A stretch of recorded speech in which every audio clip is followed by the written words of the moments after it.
Pulang ibadah haji terasa hampa. Pembesar istana minta dibaptis. Ini adalah ibadah hajinya bangsa Israel.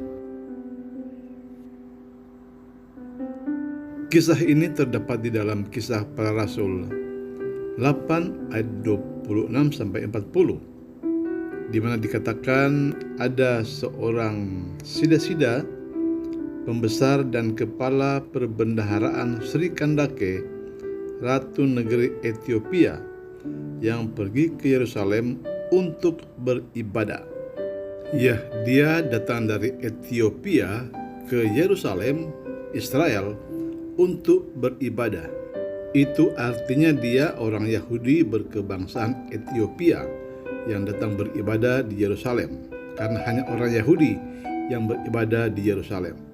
Orang-orang Yahudi yang datang beribadah di Yerusalem yang dipusatkan di Bait Allah itu disebut Hajj, atau dalam bahasa Ibrani yaitu perayaan. Orang Israel sendiri memiliki 7 hari raya yang selalu mereka rayakan di Yerusalem, yaitu di Bait Allah. Ketujuh hari raya bangsa Israel adalah: 1. Hari raya Paskah, 2. Hari raya roti tidak beragi, 3. Hari raya buah sulung, 4. Hari raya Pentakosta, 5. Hari raya peniupan nafiri atau Rosh Hashanah, 6. Hari raya pendamaian Yom Kippur, dan 7. Hari raya Pondok Daun. Dan penyelenggaraan hari raya itu selalu diadakan di Bait Allah yang ada di kota Yerusalem. Kita masih ingat bagaimana Tuhan Yesus pernah mengusir orang-orang yang berdagang di halaman Bait Allah. Disinilah sida-sida itu datang untuk beribadah. Jauh-jauh dia datang dari Ethiopia untuk merayakan salah satu dari 7 hari raya Israel ini. Lalu mengapa dia disebut datang untuk beribadah haji? Ya, kata haji memang berasal dari bahasa Ibrani yang disebut hajj. Bahasa Inggris menyebutnya hajj, sedangkan bahasa Indonesia disebut haji, yang diartikan sebagai perayaan, pesta, atau festival. Hari-hari perayaan Israel itu selalu ada kata hajj. Di Alkitab sendiri ada satu kitab namanya Kitab Hagai, atau dibaca Hajai. Jadi kata haji itu bukanlah bahasa yang asing bagi umat Kristen, karena kata haji itu diambil dari Alkitab. Bahkan satu dari 66 kitab dalam Alkitab adalah kitab Hajai.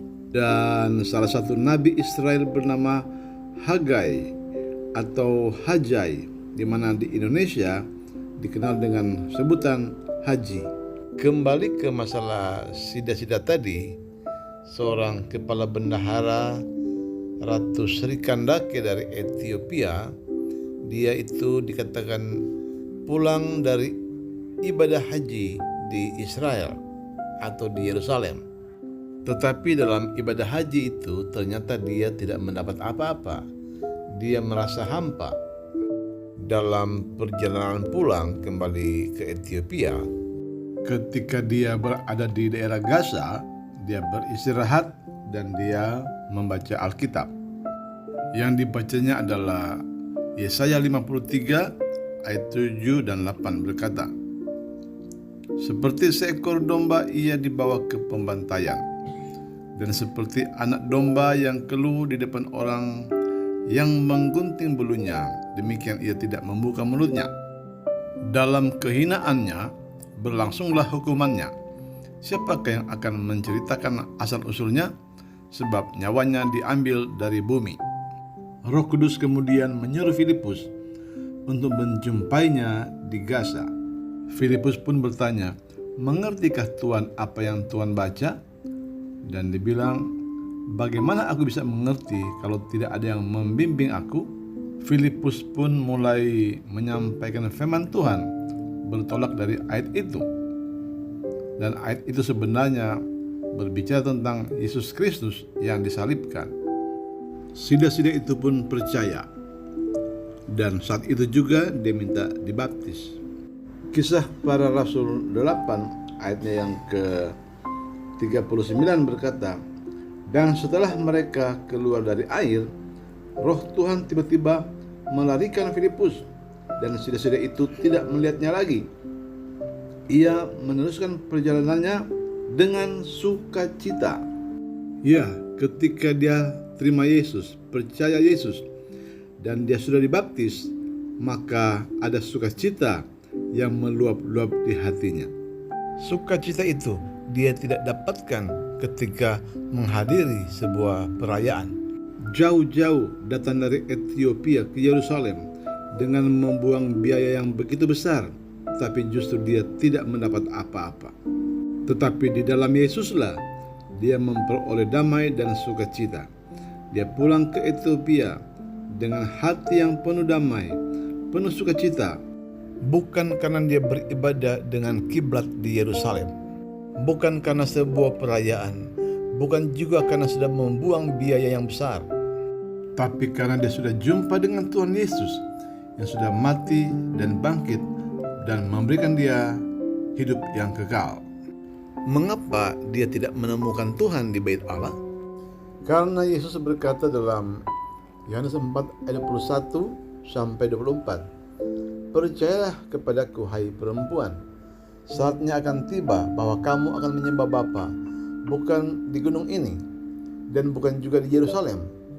Kamu menyembah apa yang tidak kamu kenal, kami menyembah apa yang kami kenal, sebab keselamatan datang dari bangsa Yahudi. Tapi saatnya akan datang dan sudah tiba sekarang bahwa penyembah-penyembah benar akan menyembah Bapa dalam roh dan kebenaran, sebab Bapa menghendaki penyembah-penyembah demikian. Allah itu roh, barang siapa menyembah dia harus menyembahnya dalam roh dan kebenaran. Allah tidak berdiam diri di sebuah gedung. Allah juga tidak membatasi diri hanya berada di sebuah kiblat.